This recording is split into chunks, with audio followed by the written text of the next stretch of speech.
ആദ്യ വെള്ളിയാഴ്ചയാണ്. തിരി കത്തിക്കാൻ വേണ്ടി നമ്മൾ മാതാവിൻ്റെ അടുത്ത് പോവുകയാണ്. അനങ്ങുന്ന കാണാൻ നല്ല രസമാണ് കാണാനായിട്ട്. ഇതാ നമ്മൾ പറയുന്ന ഒരിടത്തും കൊണ്ട് പ്ലാസ്റ്റിക്കും ഇതൊന്നും ഇടരുതെന്ന്. ഇത്രയും നല്ല പ്രകൃതി രമണീയമായ സ്ഥലം പ്ലാസ്റ്റിക്കും അതും ഇതും എല്ലാം ഇട്ട് നശിപ്പിച്ച് കളഞ്ഞ. ഇത് നമ്മുടെ ഇവിടെ ഒരു 2-2.5 ഏക്കർ സ്ഥലത്തോളം വരും കേട്ടോ. ഈ റംബൂട്ടാനും തെങ്ങും തൈയൊക്കെ നട്ടേക്കുന്ന നാട്ടിൻപുറത്തുള്ള ഒരു ചേട്ടൻ്റെയാണ്. ഇവിടെ സ്ഥലം മേടിച്ച് വന്ന് ഇവിടെ കൃഷിയും കാര്യങ്ങളൊക്കെ ആയിട്ട് ചെയ്യുന്നതാണ്. എന്നാൽ ഈ വഴിയെ പോകുന്നവർ വെള്ളമൊക്കെ കുടിച്ചിട്ട് എന്തെങ്കിലുമൊക്കെ കഴിച്ചിട്ട് കവറ് കുപ്പി എല്ലാം ഇങ്ങോട്ടിടും. ആ ചേട്ടൻ ഒത്തിരിയും പ്രാവശ്യം ഇത് പറക്കി മാറ്റിയതാണ് കേട്ടോ. പക്ഷേ പിന്നെയും ആൾക്കാർ അത് തന്നെ ചെയ്യുവാണ്. മറ്റുള്ളവരുടെ പറമ്പിൽ അവനവന് വേണ്ടാത്ത സാധനങ്ങളൊക്കെ മറ്റുള്ളവരുടെ പറമ്പിൽ ഇടാതിരിക്കുക. നമുക്കിപ്പം പ്ലാസ്റ്റിക് ഒക്കെ കൊണ്ടുവന്ന സംവിധാനം ഉണ്ടല്ലോ. അന്നേരം ഒരു സൈഡിലോട്ട് മാറ്റിയിട്ടേക്കുവാണ്. അവരാണെങ്കിലും വരുമ്പോൾ ഒരു ചാക്കിൻ്റെ അത് പറക്കിക്കൊണ്ട് പോകും. നമ്മുടെ വീട്ടിലെ വേസ്റ്റ് എന്നൊക്കെ പറയുമ്പോൾ നമ്മൾ ആറ്റി കൊണ്ടുപോയി തള്ളാറില്ല, മറ്റുള്ള പറമ്പിൽ കൊണ്ടുപോയി തള്ളാറില്ല. എല്ലാം അത്യാവശ്യം വേണ്ട പ്ലാസ്റ്റിക് എല്ലാം നമുക്കിവിടെ എടുക്കുന്ന ആൾക്കാരുണ്ട്. അവർക്ക് കൊടുത്തിട്ട് ബാക്കി മിച്ചം വരുന്ന ഇച്ചിരി വേസ്റ്റൊക്കെ നമ്മൾ വീട്ടിൽ കത്തിച്ച് കളയുള്ളൂ. പ്ലാസ്റ്റിക് കൂടുതലും കത്തിക്കാറില്ല. മറ്റ് വേസ്റ്റുകൾ പേപ്പർ ഐറ്റംസ് ഒക്കെ കത്തിക്കാറുള്ളൂ. അന്നേരം അവനവൻ്റെ പറമ്പ് വൃത്തിയായിട്ട് സൂക്ഷിക്കണം എന്ന് എല്ലാവർക്കും ഒരു മനസ്സിൽ ചിന്തയുണ്ട്. അങ്ങനെ കരുതി മറ്റുള്ളവരുടെ പറമ്പിലോട്ട് വേസ്റ്റ് ഒന്നും തള്ളാതിരിക്കും. ഇതേ ഒരു കിളി ഇരിപ്പുണ്ടായിരുന്നു, കണ്ടോ? ഇതുണ്ടോ ആയിരിക്കുന്ന എന്നാ കിളിയമ്മേ ഇവിടെ ഇരിക്കുന്നത്? പച്ചടക്കുടുക്കയാന്ന് തോന്നുന്നു. പച്ചടക്കുടുക്ക അല്ലേ? എന്നെ ഭംഗിയും കാണാനായിട്ട് ആ മരം നിൽക്കുന്നതെന്ന് നോക്കിക്കേ, നല്ല ഭംഗി. സന്ധ്യയായപ്പോൾ ഒറ്റയ്ക്ക് വന്ന് നിൽക്കുക. മാളക്കുട്ടി കടയിൽ പോയി തിരിയും തീപ്പെട്ടിയൊക്കെ മേടിച്ചുകൊണ്ട് വരുന്നുണ്ട് കേട്ടോ. ഞാൻ റോട്ടിൽ കൂടി ഇങ്ങനെ കയറി പോന്നു. അപ്പുറത്തെ ഒരു ചെറിയ ഇടവഴിയുണ്ടേ, അവൾ അതിലേ കയറിപ്പോയി മേടിച്ചുകൊണ്ട് വരുന്നുണ്ട്. ഈ വഴിയൊക്കെ എന്നും പരിചയമല്ലേ, നമ്മളെന്നും തിരി മേടിക്കുന്ന ഈ കടയിൽ നിന്ന് തന്നെയാണ് കേട്ടോ. നടന്നിങ്ങോട്ട് വന്നിട്ടേ കഥയ്ക്കുന്നുണ്ട്. അതാ വർത്താനം പറയുമ്പോൾ ഒരു ശ്വാസം മുട്ടൽ പോലെ.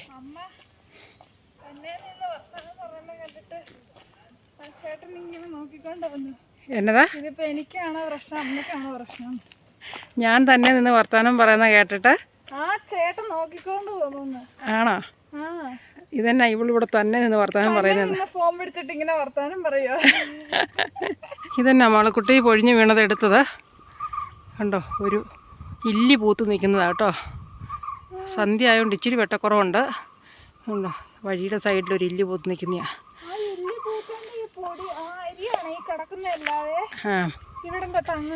ഇതുകൊണ്ട് ഇതെന്നാന്ന് ചോദിക്കുക. ഒച്ച വെക്കുന്നതോ? താഴോട്ട് ഇത് കണ്ടിച്ചിട്ട് പലതരം കളറുള്ള ആണോ? കാറ്റടിക്കുമ്പം പൊഴിഞ്ഞു വീഴുന്നയാ. അല്ലാതെ ഇത്രോ അരി വീഴുമ്പോൾ മൊത്തം തത്തമ്മ കൊത്തിപ്പൊറിക്കണ തത്തമ്മയുടെ ചുണ്ട് എന്നതായിരിക്കും? ഇതിന്റെ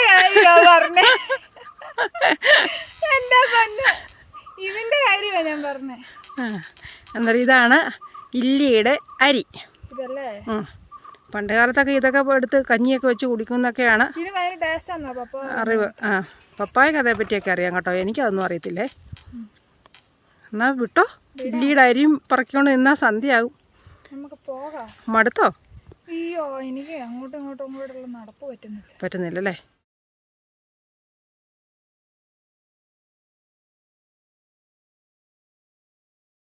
അമ്മ എല്ലാവർക്കും വേണ്ടി പ്രാർത്ഥിക്കുന്നുണ്ട് കേട്ടോ. എല്ലായിടത്തും വെട്ടമൊക്കെ ഇട്ടു. പള്ളിയുടെ നമ്മൾ വരുന്നതിന് മുന്നേ വെട്ടമില്ലായിരുന്നു, ഇപ്പോൾ വെട്ടമൊക്കെ ഇട്ടു. അങ്ങനെ എല്ലാവർക്കും വേണ്ടി പ്രാർത്ഥിച്ചോ? എല്ലാവർക്കും വേണ്ടി പ്രാർത്ഥിച്ചിട്ടുണ്ട്. ഒത്തിരി സന്ധ്യയായി അല്ലേ? സന്ധ്യയായി. സന്ധ്യയായതുകൊണ്ട് വെട്ടമുണ്ടോ? കുഴപ്പമില്ല. മാതാവിൻ്റെ ആ വെട്ടം മുഖത്തുണ്ടല്ലേ? നമ്മുടെ പള്ളിക്ക് വന്നൊന്ന് പ്രാർത്ഥിച്ചാൽ തന്നെ നമുക്ക് മനസ്സിനൊരു സമാധാനം, ഒരു സന്തോഷമൊക്കെ കിട്ടും. ഈ അടുത്തിടെയും കൊണ്ട് എനിക്ക് ഇച്ചിരി സങ്കടങ്ങളൊക്കെ ഉണ്ടായിരുന്നു. അതൊക്കെ എൻ്റെ മാതാവിൻ്റെ അടുത്ത് വന്ന് പറഞ്ഞു. അന്നേരം മനസ്സിനൊരു ആശ്വാസമായി. എന്നാൽ നമുക്ക് പോയാലോ, ഇരുട്ടുന്നതിനിപ്പുറം നമ്മൾ നടന്ന് ചോദിച്ച ആഗ്രഹങ്ങളെല്ലാം സാധിക്കട്ടെ എന്ന് ഞാൻ പ്രാർത്ഥിക്കാം. എൻ്റെ ആഗ്രഹങ്ങളെല്ലാം സാധിക്കണേ എന്ന് മാതാവ് സാധിച്ചു തരണമെന്ന് അമ്മ പ്രാർത്ഥിക്കണം. അതുപോലെ തന്നെ നമ്മുടെ ഫാമിലി മെമ്പേഴ്സും പ്രാർത്ഥിക്കണം. നമ്മുടെ ഫാമിലി മെമ്പേഴ്സിന് എല്ലാവർക്കും വേണ്ടി ഞാൻ പ്രാർത്ഥിച്ചിട്ടുണ്ട്. 2-3 പേര് നമ്മളോട് പറഞ്ഞിട്ടുണ്ടായിരുന്നു കേട്ടോ, അമ്മയെ പള്ളിക്ക് പോകുമ്പോൾ എനിക്ക് വേണ്ടി പ്രാർത്ഥിച്ചേക്കണമെന്ന്. അന്നേരം എല്ലാവരും ഓർക്കും മറ്റുള്ളവർക്ക് വേണ്ടി പ്രാർത്ഥിക്കാൻ വേണ്ടി ഇവരെ എന്നതിനെ ഏൽപ്പിക്കുന്നതെന്ന് ഓർക്കും. പക്ഷേ ഓരോരുത്തർക്കും ഓരോ വിശ്വാസവും കാര്യങ്ങളും ഒക്കെ ഉണ്ട്. എല്ലാവർക്കും വിശ്വാസവും നമ്മുടെ ഒരു കുഞ്ഞുവാവയ്ക്ക് വേണ്ടി തിരി കത്തിക്കാന്ന് ഇവിടെ പറഞ്ഞിട്ടുണ്ടായിരുന്നു. കുഞ്ഞുവാവയ്ക്ക് വേണ്ടിയുള്ള തിരി ഞാൻ ഇന്ന് കത്തിച്ചിട്ടുണ്ട്. അപ്പം കുഞ്ഞുവാവയുടെ പേരും എവിടെയാ ഉള്ളതാണെന്നൊന്നും ഞാൻ മെൻഷൻ ചെയ്യുന്നില്ല, അതൊക്കെ പേഴ്സണലാണ്.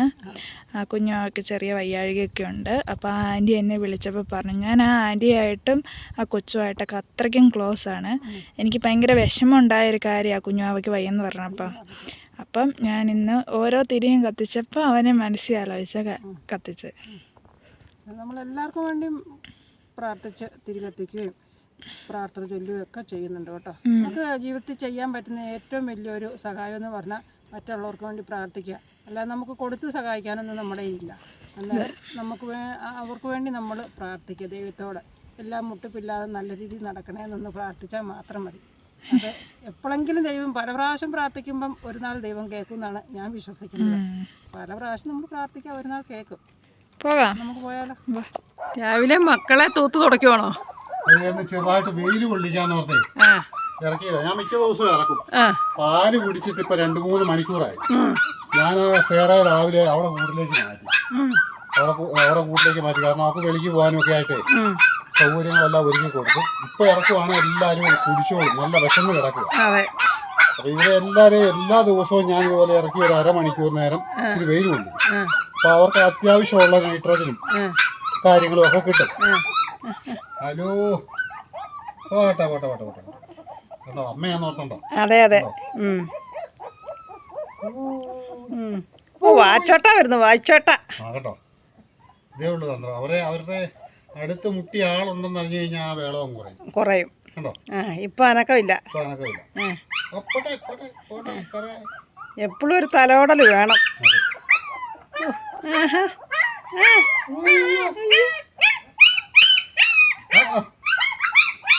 എല്ലാരും കൂടെ അങ്ങ് തുടങ്ങിയാ ഭയങ്കര ബഹളമാ കേട്ടോ, രസമാ. ഇനി പാലൊക്കെ കൊടുത്തു കഴിഞ്ഞാ പിന്നെ ഇന്നിപ്പോ 20 ദിവസമായി. അപ്പൊ ഇവരുണ്ടായിട്ട് ഇന്ന് 20 ദിവസമായി. നാളെയൊക്കെ തുടങ്ങി അവർക്ക് അത്യാവശ്യം ഇച്ചിരി ഫുഡ് കൊടുക്കാന്നോർത്താ, ബേബി ഫുഡോ പാലോ ഒക്കെ കൊടുക്കാന്നോർത്താണ്. അത്യാവശ്യം സേറയ്ക്ക് നല്ല പാലുണ്ട്, അവള് നല്ലപോലെ കയറി നോക്കുന്നു. എന്നാലും നമ്മള് ഒരു 20-21 ദിവസം കഴിയുമ്പോൾ തുടങ്ങി എന്തെങ്കിലും കൊടുക്കാൻ തുടങ്ങിയില്ലെങ്കിൽ സേറയ്ക്ക് ക്ഷീണമാണ്. ഈ കുഞ്ഞുങ്ങൾ എപ്പോഴും ഇട്ട് അവളെ കടിച്ചു വലിച്ചേ അപ്പൊ അവർക്ക് ക്ഷീണമാണ്. നടക്കാൻ തുടങ്ങിയാലേ ഇഴച്ചിലൊക്കെ അങ്ങ് മാറി. അപ്പൊ നമുക്കൊരു കാര്യം ചെയ്യാം, സേറ ഇറക്കി വിടാം. അവളെന്നാ ചെയ്യുന്നെന്ന് അറിയാലോ.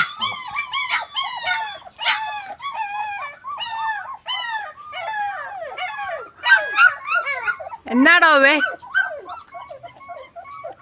ഉണ്ടോ? ഒരെണ്ണത്തിന്റെ മണ്ടയിലോട്ട് ഒരെണ്ണം കയറിയിരിക്കുക കേട്ടോ.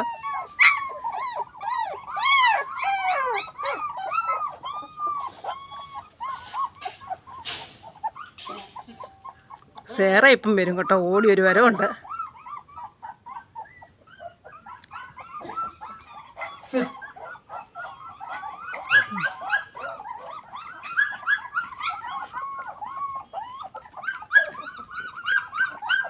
കുടിക്കട്ടെ.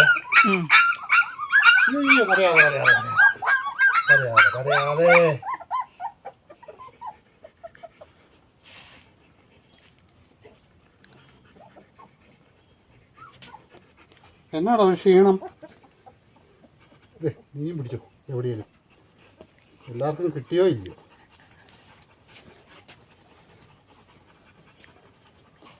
അപ്പൊ അവരെല്ലാരും 3 മണിക്കൂർ കൂടി അമ്മച്ചിയുടെ പാലൊക്കെ കുടിക്കുവോ കേട്ടോ. അതിന്റെ ഒരു ആക്രാന്തം കാണാനുണ്ട്. അപ്പൊ 2-3 മണിക്കൂറായിട്ടേ അമ്മച്ചിയെ കാണാത്തതിന്റെ ആ വിഷമം. ഒരുത്തനാണെ കാലിട്ട് അങ്ങോട്ട് ഒരുത്തനെ കിട്ടിയിട്ടില്ല.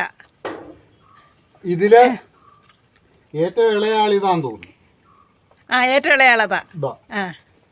അപ്പൊ അവക്ക് പാല് ലേശം കുറവെന്ന് തോന്നിക്കഴിഞ്ഞാൽ നമ്മൾ ഇടയ്ക്ക് അവളെ ഒന്നുകൂടെ വിടും. കുറെ കഴിയുമ്പോഴേ ഇവരെല്ലാതെ കുടിയൊക്കെ കഴിഞ്ഞിട്ട് സേറ ഒറ്റയ്ക്ക് കിടക്കുമ്പോ അവളെ അങ്ങനെ ഈ പാല് വയറ് നിറയാത്തതിനെ ഉണ്ടെങ്കിൽ നമ്മളെ എടുത്തെടുത്ത് വിട്ടു കുടിപ്പിക്കും. എന്നാലേ നമുക്ക് അവരെ എല്ലാരെയും ഒരേ മേനിയിൽ കെയർ ചെയ്ത് കൊണ്ടുവരാൻ പറ്റും. അല്ലെ ചിലത് ക്ഷീണിച്ചു പോകും. ശ്രദ്ധിക്കേണ്ട കാര്യം അതൊക്കെയേ ഉള്ളൂ. ഞാനിപ്പോൾ മനസ്സിലാക്കിയത് അതൊക്കെയാണ്. നമ്മളിതിനെ ഒന്നും വളർത്തി അങ്ങനെ വലിയ ഒരുപാട് പരിജ്ഞാനമൊന്നും നമുക്കില്ല. എന്തായാലും അങ്ങനെ വയറൊട്ടി കിടക്കുന്നതിനെ നമ്മളെടുത്ത് കൂടുതലായിട്ട് പാല് കുടിപ്പിക്കും. എല്ലാവരും ഉഷാറാട്ടോ. എല്ലാവരും ഉഷാറാണ്. നമ്മളത്രയും കെയർ ചെയ്തു. അതെ. നമ്മളിപ്പോൾ ഈ 20 ദിവസമായി ഇതുങ്ങളുണ്ടായിട്ട് ആ 20 ദിവസം കൊണ്ട് നമ്മൾ ഇതുങ്ങളുടെ പുറകെ തന്നെയാണ്. അതെ. ഒന്ന് രക്ഷപ്പെടുത്തി എടുക്കാൻ വേണ്ടിയേ.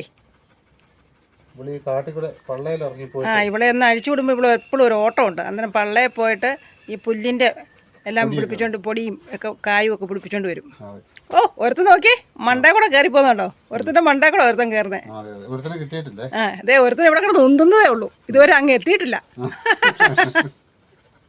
എന്നോട് അറിയാവുന്ന ഒരു പാർട്ടി പറഞ്ഞത് കുറേ ഒരു 2 മണിക്കൂർ കൂടുമ്പോൾ നമ്മുടെ അടുത്ത് കുടിപ്പിക്കണം, പാല് കിട്ടാത്തതിനെ പ്രത്യേകം നമ്മൾ പരിഹരിക്കണം എന്നൊക്കെ പറഞ്ഞു.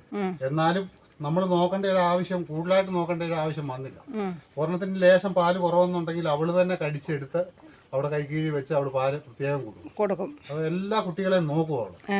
വയറ് നിറയാത്തതിനെ കാണുമ്പോൾ അവൾക്ക് അറിയാം. അപ്പോൾ ആ രീതിയിലെല്ലാം സേറെ നല്ല രീതിയിൽ കെയർ ചെയ്തു. പിന്നെ അവൾക്ക് നമ്മൾ പ്രത്യേകം ഫുഡൊക്കെ കൊടുക്കുന്നുണ്ട് കേട്ടോ. പാലുണ്ടാകാനും ആരോഗ്യവതിയായിട്ടിരിക്കാനുമായിട്ട് നമ്മൾ നല്ല രീതിയിൽ തന്നെ ഫുഡ് കൊടുക്കുന്നുണ്ട്. സന്തോഷവതിയാണ്, ഹാപ്പിയാണ്.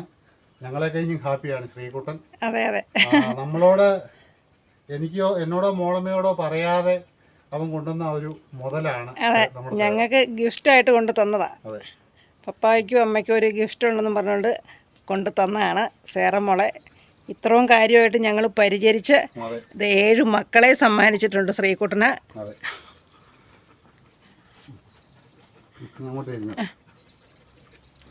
കിട്ടിയില്ലേടോ ഇതുവരെ? ആണ്ടോ വീഴുന്നു. അവള് നല്ല ഹാപ്പി ആയിട്ടിരിക്കുന്നു. കുട്ടികൾ എല്ലാം നല്ല മിടുക്കര് കുട്ടികളാണ്. നമ്മൾ ഇത്രയും ഒന്നും പ്രതീക്ഷിച്ചില്ല. കാരണം 7 കുട്ടികളുണ്ടായി കഴിഞ്ഞാൽ ഇതിനെല്ലാം എങ്ങനെ കെയർ ചെയ്യും, ഒരുപാട് കഷ്ടപ്പാട് വരും എന്നൊക്കെ നമ്മൾ ഓർത്തു. കുറേ മെനക്കെട്ടു കേട്ടോ. ഞാനും മോളമ്മയും കുറേ മെനക്കെട്ടു. എന്നാലും കൂടുതലായിട്ട് കെയർ ചെയ്തത് അവള് തന്നെയാണ്, സേറ തന്നെയാണ്. മതി അവളെ ഏറ്റു കേട്ടോ. എല്ലാവർക്കും പാല് കൊടുത്തു കഴിയുമ്പം വയറ് നിറഞ്ഞെന്നുള്ള ഒരിത് കാണുമ്പം അവള് തന്നെ ഏറ്റുമാറും. സേറമ്മോടെ അടുത്തോട്ടൊരു വണ്ട് വന്നു കേട്ടോ. അവൾ അത് നോക്കി നടക്കുക. ഇനി അമ്മ എവിടെ ഇരിക്കുന്നോ അവിടെ ചെല്ലും. കണ്ണിന് കാഴ്ചയില്ലാത്ത സമയത്താണേലും അവർ മണം പിടിക്കും. മണം പിടിച്ച് തള്ള കുറെ ദൂരെ നിന്നാലും അവരവിടെ തന്നെ കൃത്യം തള്ളയുടെ അടുത്ത് തന്നെ ചെല്ലും. അതൊക്കെ ഒരു പ്രത്യേക കഴിവാണ്. ഇപ്പം ഇതുകൊണ്ടോ അതേ പോയി കഴിഞ്ഞു. അമ്മച്ചി ഞാനും അടുത്തോട്ട് വരട്ടെ എന്ന് ചോദിച്ചതുകൊണ്ടോ തട്ടി സേറെ വെക്കുന്നുണ്ടോ? ശരിക്കുള്ള ഒരു കാഴ്ച ആയിട്ടില്ല എൻ്റെ ഒരു തോന്നലില്ലേ. കണ്ണ് തുറന്നു ചെറിയൊരു മങ്ങിയ കാഴ്ചയേ ഉള്ളൂ. താഴെയുള്ള കാര്യങ്ങളൊക്കെ അറിയാം എന്നുള്ളതേ ഉള്ളൂ. മുകളിലോട്ടൊന്നും നോക്കാറായില്ല. ഓർക്കുന്നുണ്ട് ഏറ്റവും ഇത്തിരി പാല് കിട്ടാത്ത ആൾക്കാ. എല്ലാവർക്കും കിട്ടിയെന്ന് തോന്നുന്നു.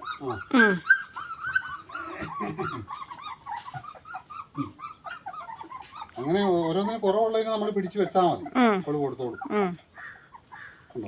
ഇവനാ എടുക്കണം കേട്ടോ. ആണൊരെണ്ണേ ഉള്ളൂ, ഒരെണ്ണേ ഉള്ളൂ. ബാക്കി 6 എണ്ണം പെൺകുഞ്ഞുങ്ങളാ കേട്ടോ. അതെ ഒരാൺകുട്ടിയും ബാക്കി പെൺകുട്ടികളും കേട്ടോ. അതെ. അപ്പൊ അവരെ എല്ലാം നമുക്ക് കുറേ ദിവസം കൂടെ കഴിയുമ്പോഴത്തേക്ക് ഇവരെ എല്ലാവരെയും കെയർ ചെയ്തൊന്നും നടക്കുകയില്ല. കഴിഞ്ഞ പ്രാവശ്യം തന്നെ സേറ പ്രസവിച്ചപ്പോൾ കുട്ടികളുണ്ടെങ്കിൽ ഞങ്ങൾക്ക് തരണേന്നൊക്കെ പറഞ്ഞുകൊണ്ട് നമ്മുടെ ഫാമിലി മെമ്പേഴ്സിലുള്ള ഒരുപാട് പേര് വിളിച്ചായിരുന്നു. വിളിക്കുകയും ചോദിക്കുകയും ഒക്കെ ചെയ്തു. ഇപ്പം തന്നെ നമ്മുടെ അടുത്തുള്ള ഒരു 3-4 വീട്ടുകാർ ചോദിച്ചിട്ടുണ്ട് കുട്ടികളെ തരണമെന്ന് പറയാം. എന്തായാലും നമുക്കിത് എല്ലാത്തിനെയും കൂടി ഒന്ന് കെയർ ചെയ്ത് നടക്കുകയില്ല. നല്ല രീതിയിൽ വളർത്തുന്നവർക്ക് നമ്മൾ കൊടുക്കുക. അപ്പോൾ അതിനൊരു മാർക്കറ്റും കാര്യങ്ങളും ഒക്കെ ഉണ്ട്. അതൊക്കെ ശ്രീകുട്ടൻ പറയും. നമുക്ക് ഇതിനെ സംരക്ഷിക്കുക, വളർത്തി പോറ്റിയൊക്കെ എടുക്കുക എന്നുള്ളതേ ഉള്ളൂ. അതിനെ സെയിൽ ചെയ്യുന്നതൊക്കെ ശ്രീകുട്ടനായിരിക്കും. കാരണം നമുക്ക് അതിനെപ്പറ്റി അതിന്റെ മാർക്കറ്റോ കാര്യങ്ങളോ ഒന്നും അറിയത്തില്ല. തന്നല്ല എത്ര ദിവസം കഴിഞ്ഞാൽ അതിനെ കൊടുക്കേണ്ടത്, അങ്ങനെയുള്ള കാര്യങ്ങളൊക്കെ അവനെ അതിനെപ്പറ്റി അറിയത്തുള്ളൂ. അപ്പം എന്തായാലും നമ്മൾ കുറേ കുഞ്ഞുങ്ങളെ കൊടുത്തേ വെക്കുള്ളൂ. കാരണം ഇത്രയും എണ്ണത്തിനെ ഒന്നിച്ച് നമുക്ക് മുന്നോട്ട് കൊണ്ടുപോകാൻ പറ്റില്ല. എന്തായാലും നല്ല ഹെൽത്തി ആയിട്ട് തന്നെ അവരെ രൂപപ്പെടുത്തി എടുക്കുക. നമ്മുടെ കയ്യിൽ നിന്ന് കൊടുത്തു വിടുന്നോടം വരെ നല്ല ഹെൽത്തി ആയിട്ട് തന്നെ നല്ല ഹെൽത്തി ഫുഡൊക്കെ കൊടുത്ത് നല്ല മിടുക്കരായിട്ട് തന്നെ കൊടുത്തു വിടുക. അപ്പോൾ 6 പെൺകുട്ടികളാണ്. നമ്മുടെ സേറെ പോലെ തന്നെ അവർക്കും ഉൽപാദനശേഷിയും പ്രസവിക്കാനുള്ള കഴിവും കാര്യങ്ങളും ഒക്കെ ഉണ്ട്. അപ്പോൾ കൊണ്ടുപോകുന്നവർക്ക് വേണമെങ്കിൽ അങ്ങനെ ബ്രീഡ് ചെയ്യുകയോ അല്ലെങ്കിൽ അല്ലാതെ തന്നെ വീട്ടിൽ നല്ല രീതിയിൽ വളർത്തുകയോ ഒക്കെ ചെയ്യാം. അപ്പം ഇതൊക്കെയാണ് നമ്മുടെ കുഞ്ഞു കുഞ്ഞു വിശേഷങ്ങൾ. കഴിഞ്ഞ പ്രാവശ്യം നമുക്ക് ഫാമിൽ നിന്ന് ഒരാൾ ഓർഡർ പറഞ്ഞായിരുന്നു, ഒരു പെൺകുഞ്ഞുണ്ടെ തരണേന്ന് പറഞ്ഞായിരുന്നു. പക്ഷെ നമുക്ക് കൊടുക്കാൻ പറ്റിയില്ല. ഉണ്ടോ? വീണ്ടും കുടിക്കുമോ? വീണ്ടും കുടിക്കും. അപ്പുറത്തെ സൈഡിലോട്ട് അമ്മ തിരിഞ്ഞു കിടന്നു കേട്ടോ. അന്നേരം ഇപ്പുറത്തെ സൈഡിൽ നിന്ന് കുടിച്ചുകൊണ്ടിരിക്കുന്നു. സാർക്കുട്ടി, അതെ, ഞാൻ ഇത്രയും ഇവിടെ എന്നോട് ഇണങ്ങൂന്ന് ഞാൻ ഓർത്താണ്. ആ പന്നല്ല, ഞാൻ അവനുള്ളത് കൊണ്ട് ഞാൻ കൂടുതലായിട്ട് ഇതിനെ കെയർ ചെയ്യാൻ പോയിട്ട് വരും. ഭക്ഷണം കൊടുക്കുകയൊക്കെ എന്ന് പറഞ്ഞാൽ ശ്രീകുട്ടൻ ഇല്ലാത്ത സമയത്തൊക്കെ ഞാനും ഒരു നേരം കൊണ്ട് കൊടുക്കത്തേ ഉള്ളൂ. ആ അപ്പോൾ അവിടെ എല്ലാ കാര്യങ്ങളും ഞാൻ നോക്കാൻ തുടങ്ങിയപ്പോഴത്തേക്ക് അവർക്ക് എന്നോട് പ്രത്യേക ഒരു അറ്റാച്ച്മെന്റ് ആയി. അതെ അതെ, അല്ലേ? പ്രത്യേക ഒരു സ്നേഹമുണ്ട്. പ്രത്യേക ഒരു വിളിച്ച അന്നേരം ഓടി വരുകയും അതെ. ഒക്കെ ചെയ്യും. പിന്നെ കമാൻഡിങ് ഒക്കെ അവനാ കൂടുതലായിട്ട് ചെയ്തുകൊണ്ടിരുന്നത്. ആ ഒരുപാട് കാര്യങ്ങൾ അവൻ പറയുന്നത് അനുസരിക്കുകയും ഒക്കെ ചെയ്യുമായിരുന്നു. ഇപ്പൊ ഞാൻ അങ്ങനെ കമാൻഡിങ് ഒന്നും കൊടുക്കുന്നില്ല. ഞാൻ വിളിക്കുന്നു, സാറേ സിറ്റ് പറയുന്നു, ഇരുത്തുന്നു, ഫുഡ് കൊടുക്കുന്നു, കയറ്റുന്നു. ഇച്ചിരി വെള്ളത്തിലും ഉണ്ട് നിങ്ങൾ. വെള്ളത്തിലുണ്ടോ? ആ ശ്രീകുട്ടനാണെ പേടിപ്പിക്കും. അതെ. കണ്ടോ, പാപ്പമൊക്കെ കുടി കഴിഞ്ഞ് എല്ലാവരും അതിലെ ഇതിലെയൊക്കെ നടക്കുന്നു.